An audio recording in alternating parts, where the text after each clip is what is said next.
Yeah, excuse me, this is kind of hard for me too. For those of you that don't know me, I'm Kia. I'm a friend of the family. I watched Ricky grow up too, so. It says, some years ask questions and some years answer. Brother, I hope all is peaceful and that you are healing from any harm inflicted on you. I am doing all right this Tuesday night, just trying to get some writing done. Lately, all has been clear for me. Really no dark spots or shadows lurking. Missing y'all have been a constant thought. Thinking about Becky and her family's new journey have been on my mind. I wish the best for them. Milwaukee is a dead city where dreams are deferred and hope drained at a young age. Have you been thinking about your future? Ricky, I heard somebody say success is a mentality before it becomes a salary. Man, that's real. What have you been reading? You know you can get good models from books and inspiration. Obama's first book, Malcolm X's book, The Color Purple, all help fill in the gaps. You know, Ricky, you have to believe in yourself, in the God within. You have to believe that you have everything that will make you a good man, that you have the answers and the solutions to whatever problems exist in your life. Your father can't give you nothing that you don't already have. You have life. Remember that if nothing else, and be thankful for that with life, you determine your fate and your present state. Ricky, I didn't have the father like you think I had. I was searching for a father on the streets. My father was old and wasn't my role model. He was like a grandpa. Okay. He was from the South. I'm growing up in the North in a ghetto. It was a lot he failed to tell me. He didn't prepare me for life. I'm learning as a man now what I should have learned as a boy.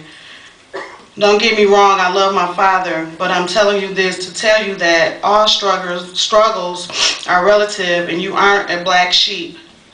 Ricky, it seems like the family you do have, you run away from, and the family you don't have, you are blindly running towards.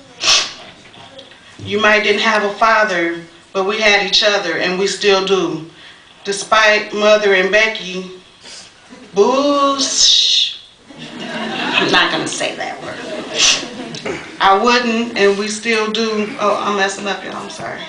I wouldn't change my family for nothing. I wouldn't trade you as a brother for the world. Be thankful for what you have and stop letting what you don't have dominate. Ricky, you are my only brother, and I love you dearly. Although I wasn't S on the streets, I'm trying my best to be a better man, to correct my wrongs and build bridges instead of walls.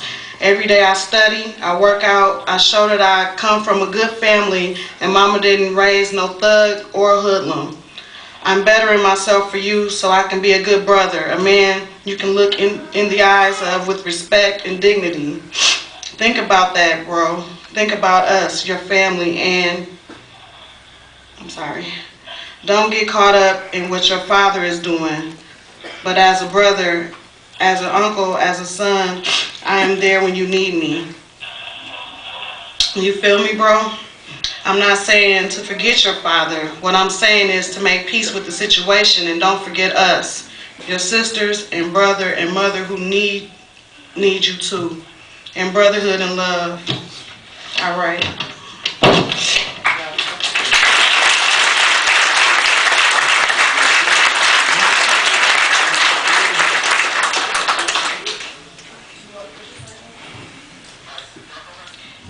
In African tradition, it's customary to ask permission from the elders before you speak.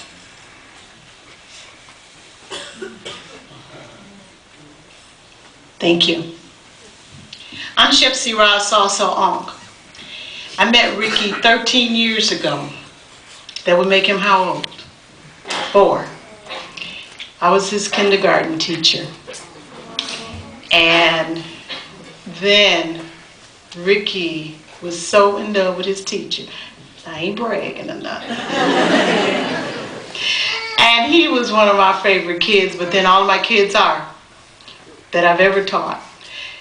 But Ricky would give me these little dandelions, and I would put them in a glass on my desk. And the first grade teacher would say, Shepsira, why you let those kids give you those little dirty, muddy dandelions? And you act like they're roses. And I said, you know, Ricky always gives me roses every day. So, you know, he did them little circles and the little squiggly lines. I have a note for you. I have a letter for you. And I said, oh, well, read it to me, because sometimes my eyes aren't that good. And it was just so full of love. He was just a serious sweetheart. And I just don't do things like other people. And so I know that my principal was a little bit upset with me, but I had plaques made for my kids that they graduated from K4, K5, and what they were supposed to be in life, that they had chosen. Ricky saw a man in the community. I know some of you may know Oshie. Brother Oshie is a firefighter, and he's really big in his culture. And Ricky said, that's who I want to be. So when I read the obituary and I saw that he was interested in different cultures and different religions and stuff, at 4 years old he knew that. And what I wanted to do with those kids is make sure they had a plaque to hang on the wall. So it was a wooden plaque with the metal writing, so that they would always remember what they said they wanted to do in K4 and K5. You know, I hear a lot of things here today, and I see that there's a lot of working through stuff.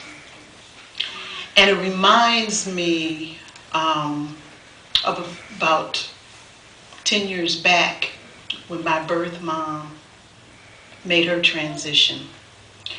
And there was conversation much like we've seen today. And so my big sister wasn't there. She couldn't handle it because of the dynamics of how we grew up. And I want to say that no matter how wonderful the people are that raise you, you always have a missing part when the other person isn't there. And sometimes it takes a very long time to do that. But I will always remember the people that did give me their love and attention. And I hate to remember Ricky as 4 years old, but that's when I got the most from him. I've seen him since, and we've talked. And I want to say that everything that happens has us moving on a different continuum. And the different continuum for me with Ricky's transition, I was trained as a rites of passage facilitator by Dr. Anthony Mensah from Ghana, West Africa. Well, I do a little bit of what he taught me, but I just think that this tells me that I have to do a lot more. We have to get back to tradition. We talk about everybody being a melting pot and all of that. In a melting pot, you can't tell what's in there. But in the salad bowl, everything remains crisp. The color is still there. The flavor is very distinct. So as we sit in this salad bowl on this lettuce called Milwaukee that we complain about, let us know that our words are powerful. And so rather than complain about Milwaukee, let's make it a place that everybody wants to live in. We're here. And we might as well like it and stop talking about what it doesn't have. But most of all, let's develop some rites of passage pieces that keep